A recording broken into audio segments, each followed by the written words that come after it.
September 24th, 2025, Wednesday, please prepare, for though the date looks at first glance like the most ordinary thing, a point on a calendar where one might mark a doctor's appointment, a school exam, or the dull duty of balancing accounts, it presses upon us with a weight that ordinary days often hide, for every day that dawns is ordinary only in the sense that the sun rises as it did yesterday, but extraordinary in the sense that no man or woman has ever seen this particular morning before, nor shall see it again once it has passed. And if we treat it lightly, we lose a jewel that will never be restored to us. So the call to prepare is not the call of one who fears a storm, but of one who knows that to live well is to stand at attention, awake to the possibilities of both danger and delight. And in this sense, preparation is not merely having shoes polished or papers in order, but having the soul set in readiness, like a lamp trimmed and burning in the dark. For what matters most is not that we have arranged our desks, but that we have arranged our hearts. And here lies the first meaning of preparation, that it is an interior posture, a bending of the will toward the good, a shaping of desire toward the true, a cleansing of thought so that it may not be clouded by the trivial and the passing, but clarified by the eternal. And when we speak of a Wednesday that asks us to prepare, we are not speaking of the arbitrary distinction of midweek, but of the emblem that any day chosen can stand for all days, for every day requires this vigilance. And yet the danger of the human heart is that it always imagines tomorrow will be the day of seriousness. Tomorrow will be the day of resolve. Tomorrow will be the day of repentance. And so tomorrow never comes. For today was once tomorrow, and it slipped through our fingers while we were still waiting. So preparation is not to be postponed. It is the discipline of seeing now as the appointed hour, today as the moment of response, this very Wednesday as the altar upon which we may lay down our complacency and rise into readiness. And such readiness is not to be confused with fear. For fear expects only disaster, but readiness expects possibility. Readiness believes that what comes, whether joy or sorrow, will not find us slumbering, and that the one who is awake will not be robbed. So if September 24 is indeed Wednesday, then let it be sanctified by alertness, not merely the kind that remembers to bring an umbrella in case of rain, the deeper alertness that asks, am I standing where I ought to stand? Am I loving as I ought to love? Am I holding lightly what will pass and clinging tightly to what will endure? For the true preparation is invisible. It is made of thoughts disciplined, appetites restrained, affections elevated, and courage steadied. And though the world trains us to prepare for the external, tests, interviews, crises, life's truest trial is whether the self is fit for truth. And a soul unprepared is like a house without a foundation, fair to the eyes, but ready to collapse when the winds rise. So when the summons comes, prepare. It does not mean sharpen your pencils, but sharpen your conscience. Not stack your files, but order your affections. And when we see how feeble our attempts are, we begin to understand why we must start at once, for if we delay even a day, our own habits will betray us. For habit is a tyrant far more relentless than any king, and the unprepared man does not suddenly rise to the occasion. He sinks to the level of his training, his daily posture, his settled way of being. And so the only way to be ready on the great day is to have been ready on all the little ones. And this is why Wednesday matters, for it is not a festival, it is not a holiday, it is simply a working day. And yet if on a working day the heart can be lifted, then no day is lost. And in this way preparation is less about moments of grandeur and more about the ordinary faithfulness of unseen hours. And the paradox of life is that only the prepared can truly rejoice, for the unprepared man even in laughter feels hollow, while the prepared man even in sorrow is steadfast. So what we must do is cultivate the interior lamp, keep it lit against all winds, so that whatever comes, we do not stumble in darkness, and the light we tend is not of our own invention, but given to us, yet it requires our hand to keep it from being choked by neglect. So preparation is also humility, knowing we are not sufficient of ourselves, but that to prepare is to open ourselves to the one who makes us sufficient. And so Wednesday is not a drudgery, but an invitation, a rehearsal for eternity dressed in the garments of ordinary time. And if we prepare today, then tomorrow will not terrify us, and if we keep the soul at attention now, then the trumpet that sounds at the end will not find us scrambling but already standing upright, already awake, already ready. And the question is not what shall happen on September 24, but what shall happen in me when September 24 comes. Will I be found as one who treated it as any other day, chasing after passing things, or as one who knew that even in the middle of the week, the eternal was pressing upon the temporal, and to be prepared was to see in the humdrum of life the summons to greatness. And so we practice readiness, not because we know the details of what is coming, but because we know the nature of life itself, that it is full of sudden turns, unexpected demands, unlooked for joys and hidden trials, and in all these things the prepared soul does not falter, but flows like a river that has been taught its course. And if we are asked why we make so much of a single date, it is because every date bears the same weight, only we rarely stop to see it.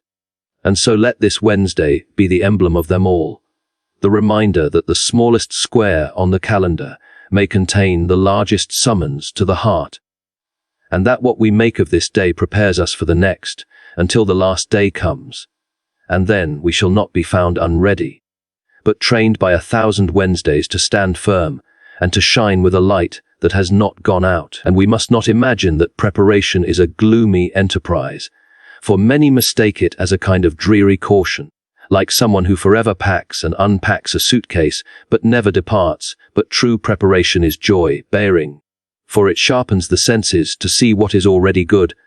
It makes one alert to the song of birds, the glimmer of kindness in a stranger's eyes, the fragrance of a flower trodden by most as unworthy of notice, and in this way readiness is kin to gratitude. For both involve seeing what is there rather than sleepwalking past it. So if September 24 comes draped in ordinary errands, then the prepared soul will see that each errand is not mundane but a thread in the great tapestry of life, and he will treat it with reverence, not because the task itself is grand, but because the way one does it becomes the training of the heart. And here is where many stumble, for they imagine that only when great crises arise must one prepare, but crises are nothing but the magnifying glass that reveals what one has been all along. And if one has not practiced patience in small inconveniences, how shall one endure the larger storms? If one has not learned self-denial in little pleasures, how shall one resist the great temptations? So Wednesday becomes the proving ground, the place where daily choices mold eternal character. And though no crowd applauds the secret preparation of the soul, yet it is there that all true victories are first won. And the strange thing is that the more we prepare, the less anxious we become, for anxiety feeds on uncertainty, while readiness feeds on trust. And the one who has prepared is like a soldier who has trained for years. He does not tremble when the trumpet sounds, for the trumpet only calls him to do what he has long been made fit to do. And so too the soul that prepares, it greets the unknown not as a terror, but as a field in which its strength may be exercised. And yet how easily we slip into the counterfeit preparation of stockpiling plans and contingencies without shaping the heart.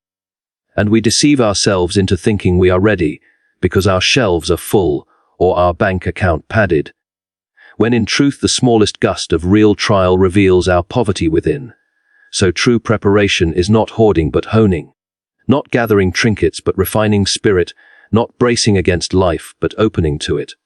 And if we learn this, then Wednesday becomes not a burden but a gift, a quiet stage upon which to practice eternity in the dress rehearsal of time. And I tell you that those who prepare thus find even the humblest day radiant, for they know that the ordinary is never merely ordinary, but charged with purpose. And when the summons comes they will not be found slumbering. And the preparation of which I speak is not merely moral effort, though effort is required, but also the cultivation of longing, the training of desire toward that which is higher than the self. For what a man desires, that he becomes ready to serve. And if his desires are set on fleeting shadows, Then when they fade he is left empty-handed. But if they are set upon what cannot be taken away, then he is rich already, and readiness flows from this wealth, and perhaps we do not prepare, because we fear the discipline will rob us of joy. But the truth is the reverse, for only the prepared soul can taste joy fully. The unprepared takes it in haste, afraid it will vanish. But the prepared receives it with calm, knowing that the source of joy is deeper than the passing thrill. And so even in loss he is not destitute. And here again we see that readiness is not the tightening of the fist, but the loosening of it, the hand open both to give and to receive. And when we live thus, the very structure of our days changes. Time ceases to be a burden dragging us unwillingly towards some end, and becomes instead a river carrying us with steady current toward a home for which we are being made ready. And each Wednesday, each September, each calendar square becomes a reminder not of what is slipping, but of what is being built, brick by brick, in the soul that chooses to prepare. And so I tell you again, do not despise the summons, for it is mercy that we are warned, mercy that the trumpet sounds daily in the small duties, mercy that we are reminded to awaken before the great day when no further preparation will be possible. And if you ask how to begin, begin now. For delay is the ally of ruin, and begin not with grand vows that overwhelm you, but with a small fidelity, a word spoken with kindness when irritation urges silence, a temptation resisted in secret, though none would know if you yielded. A moment of gratitude uttered aloud instead of complaint, and by these small things the great readiness is built, and though the world may laugh at such simplicity, the soul that practices it will stand when the world itself totters, and the mystery is that each act of preparation multiplies itself.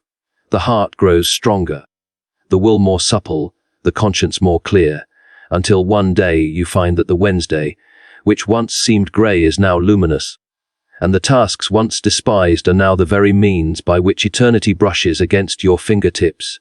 And if this is true, then how can we call any day ordinary?